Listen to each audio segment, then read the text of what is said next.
충청북도와 대통령 직속 정책기획위원회는 문재인 정부 포용국가 충북토론회를 충북도청 대회의실에서 개최했습니다. 토론회에 앞서 이시종 지사는 충청북도는 강호축을 남북평화축으로 나아가 유라시아 대륙으로 연결하는 실크레일로 발전시켜 나가겠다며 대통령 직속 정책기획위원회에서 국가 중장기 발전 전략 수립 시 반영시켜달라고 주문했습니다. 이날 토론회에서는 문재인 정부 포용국가 비전과 전략의 주제 발표를 통해 사업 내용에 대한 취지와 목적 등에 대한 설명을 듣고 비전과 전략에 대해 논의하고 사회 정책의 적극적 역할을 모색했습니다. 이시종 지사가 농가 중소기업 인력난 해소를 위해 새해 첫 생산적 일손 봉사에 참여했습니다. 이 지사는 설 대목을 맞아 주목량이 폭주해 일손 부족을 겪고 있는 괴산군 중소제조업체 주식회사 우당탕을 방문해 탕류 제품 상자 포장 작업과 환경 정비 등 일손을 도왔습니다. 일손 봉사에는 이시종 지사와 함께 이차영 괴산군수, 윤남진 도의원, 심재정 충북도청 일자리 정책과장 등이 참여해 일손을 보탰습니다. 이 지사는 일손 봉사에 참여해 일손 봉사자들과 함께 대화의 시간을 가지고 기업 애로사항을 청취하는 등 뜻깊은 시간을 보냈습니다. 충청북도가 기술력과 경쟁력을 갖춘 내수기업의 수출을 지원합니다.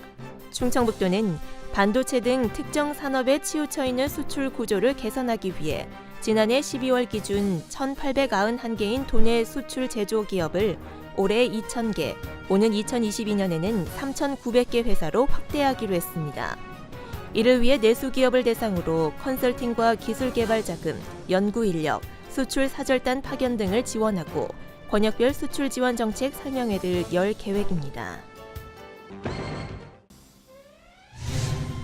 충청북도는 설 연휴를 맞아 도민이 편안하고 즐거운 명절을 보낼 수 있도록 상하수도 분야 주민생활 안전대책을 추진합니다. 설 연휴 기간에는 급수사고 등 생활 민원에 대비해 충청북도와 시군에 상하수도 민원처리 신고센터를 운영합니다. 또한 사고를 대비해 긴급 보수반을 편성하고 수차 52대, 물탱크 151대, 소방차 50대의 비상급수장비 253대를 확보했습니다. 이와 함께 상하수도 긴급보수공사 대행업체 92개를 지정해 사고 발생 시 신속하게 대처할 계획입니다. 알림마당입니다. 설 명절을 앞두고 전통시장 주변 도로에 주정차가 한시적으로 허용됩니다. 대상은 육거리 종합시장과 북부시장, 가경터미널시장, 두꺼비시장, 내수시장 등 전통시장 6곳과 농수산물 도매시장 주변 도로 등입니다. 다만 어린이 보호구역과 접해 있는 전통시장 일부 구간은 설 연휴에 한해서만 한쪽 도로 주차를 허용할 계획입니다.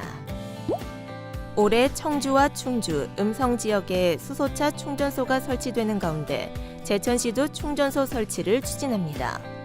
수소차 충전소 설치는 정부에서 절반을 부담하고 나머지는 충청북도와 각 시군이 냅니다. 제천시는 미세먼지를 줄이는 수소차 도입을 위해 충전소를 우선 설치하겠다고 밝혔습니다. 보은군이 올해 노인 일자리와 사회활동 지원 사업에 지난해보다 10억 원이 늘어난 38억 원을 투입합니다.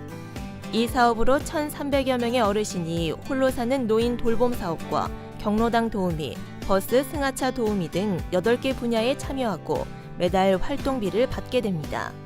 다음 달 초에는 2차 참여자를 모집합니다. 옥천군은 무주택 청년층 주거 안정을 위해 전월세 대출이자 지원에 나섭니다. 대상은 만 19세에서 39세 무주택 독립가구 중 전용 면적 85제곱미터 이하 주택 거주자입니다. 이들에게는 한 해 100만 원 범위에서 대출금 잔액의 2%가 이자 명목으로 지원됩니다. 정보마당입니다. 2019 충주세계 무예마스터십 조직위원회가 2월 11일까지 SNS 홍보단을 모집합니다. 청주시가 제7기 생활공간 모니터단을 모집합니다.